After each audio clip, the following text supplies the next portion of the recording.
बिस्मिल्लाहिर्रहमानिर्रहीम।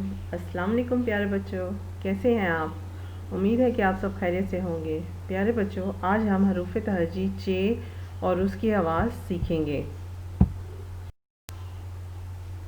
चे, च,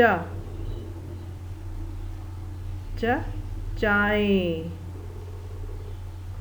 च चाय, च चिड़िया, च चिड़िया, च चूज़ा, च चूज़ा,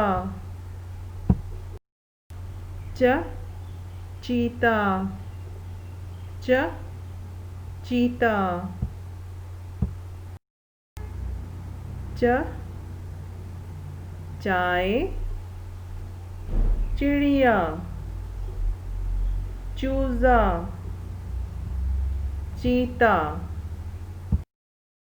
अब आप पढ़िए।